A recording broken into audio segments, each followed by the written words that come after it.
Well, hello, boys and girls, and welcome to when I feel like it o'clock, which we haven't had when I feel like it o'clocks for about 10 to 12 days, and I've been getting a lot of letters as to why that is, and well, it's right in the name. It wasn't when I felt like it. That's pretty much it. I didn't feel like it for like 12 days, 13 days. I just didn't feel like doing vids at all.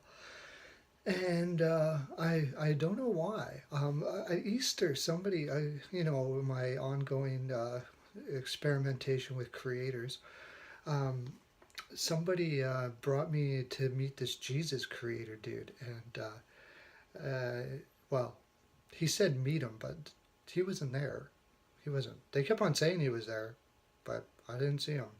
But I did learn about him, and he seems like a pretty cool dude. You know that I didn't get the whole gist, but for some reason somebody put him up on a people put him up on a cross and friggin' beat the shit out of him and stuff. He was like a bloody mess, and apparently he did this to show us how his father, who is the big creator, the big dude, I guess. I don't know if there's more than to say. There's only one creator, but anyways, it's how he loves us. Like he actually was the expression of him, and that's gonna get into everybody's heart someday, and we're all gonna like eat together and love each other and stuff. Not a bad creator dude as far as creator dudes go, like that I've gone through. Uh, yeah, so I'm gonna go with that for a while, and I don't know how that's gonna affect my picks yet. I guess I'll have to talk to him and see what he says about that. But as of right now, I'm going with that. Anyways, it's now. Uh, I have the video that I'm doing here. Basically, it's like halfway through the first round, and I didn't prepare, of course, because I never do. I don't even put minutes into this. But this is just random like things that I came up in my head the past 12 days as I wasn't feeling like doing videos. Um, One of the ones was, of course, I picked Nashville to win that series, but a sweep, my gosh, watching that series, um, what I saw was very frustrated Chicago Blackhawks team, and I can't say it's just frustrated because of the way the Predators were playing and all of that, although they didn't have much to combat their transition game, which is the reason why I took Nashville. But I think it had more to do with the fact that the core from this team is having to do way, way too much. And that was another reason. They had too many college players like Schmaltz and Hinestroza. Um, and just having young rookies is one thing, but having young college players, they're not used to playing that many games. Uh, and they were giving them a lot of ice time all through the year. I think they just started to realize, Chicago started to realize that they just didn't have the manpower to beat not too many teams actually by the end of the year, especially with the condensed schedule and all that. I think you'll see a better go of it next year because these college players are going to have a better idea of what they need to do to be competitive in the NHL, and they're going to be a little more used to it. Um, Bowman is a genius. You never know who he's going to bring in, like how he'll surprise you.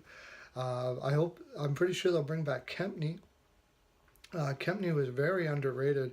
I don't know why they didn't play him more than they did. His Corsi and possession numbers were through the roof. I think you'll see him a lot more next year. Um, I hope Campbell's back, but I don't think they can fit him under. And then of course you have the oh Panarin. What? Yeah, see why I should prepare for these. You know what I'm talking about. They got to sign him at a bridge, probably 2.5, 3 million, and they have like virtually nothing. I think they have like 67 million wrapped up already. They're gonna have to do some fancy dancing. I don't know if Seabrook has a no trade, but they might have to look at trading those guys. Actually, if you I wasn't doing videos at this time, but I would have taken, I would have gotten rid of Seabrook before for a really good package. Now that defense, because defense is so uh, tough to come by. I think he's kind of overrated actually, and it was a good time to get maximum return. They probably would have been better off right now, but. It'll be interesting to see what both Stan and his father do here because they are geniuses. I'm not going to put it past them. They are brilliant hockey minds, and I'm sure you'll see some kids come up that you didn't expect to. You know, you never can put anything past those guys. Calgary Flames pretty much as projected, but I thought they'd win a game, but you know, they're really young. They played really young, and they have to get Elliott just is too inconsistent. They were going after Bishop last year, and I didn't know. I don't know. I'm a little apprehensive about Bishop if they try to go for him again in free agency. He didn't handle the situation in Tampa very well, as far as I'm concerned. To give him 6-7 million a year, boy. It used to be that the goaltenders didn't get much, but the goaltender pool is starting to fade. There's really not a lot out there. People are holding on to their number ones all of a sudden, and there's not a much. If you can go and get a guy like talking about Chicago, if you can get Darling, I would go for that. Like wrap that guy up. I think Darling is a lot like Dubnik. You're gonna see you're gonna see a goaltender. He's a goaltender much like that. I would definitely sign him up. Keep Johnson and go with that for 1 year and see how that works out. Instead of wrapping a whole lot of money into Bishop at 6 mil. What else did I have coming up? Oh, I had the Oilers. I picked the Oilers to beat San Jose. That series isn't over yet. I give kudos to San Jose. They're very savvy. A very savvy team, but they're overmatched in this series, and it's going to be 3-2, and I figured they'd probably win that. Then they'd have to play Anaheim, which I guess I'll tell you later, but I can tell you now, I think Anaheim will likely win that series, and that goes against what I was saying all year, because I thought Anaheim was going to barely make the playoffs, and I thought that they were going to lose out in the first round. I have to admit something. Carlisle is a much better coach than I gave him credit for.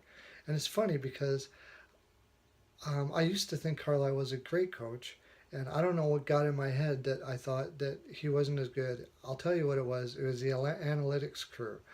I'm starting to reevaluate analytics quite a bit. I think it's extremely valuable, but there's other factors when it comes to coaching that you have to judge a coach by. Tortorella is a good example of that, what he did in New York when he made them the best shot blocking team that maybe ever existed. Why? Because that's the only way they were going to win. You're likely not going to win a cup that way, but if you're going to take some teams, you got to work with what you got and make the best out of what you have. And Tortorella was awesome at that, and it seems that Carlisle is as well. Well, boys and girls, I hope you've been well lubed over this time. I haven't been reminding you. And I know how you can be without your reminders. You'll be walking out unlubed and chafing everywhere. We can't have that. We can't have chafing in our life. So make sure you're well lubed. Support Pants Free Living, of course, you know that. And go to my NHL Pearls of Wisdom. You can go into my earlier stuff and see how accurate I was throughout the year.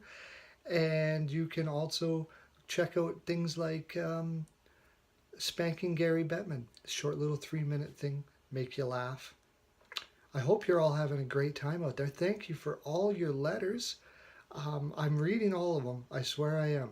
I'll even maybe answer some of your questions my next one. That's my full 42. Have a great day, everyone. Lots of love to you.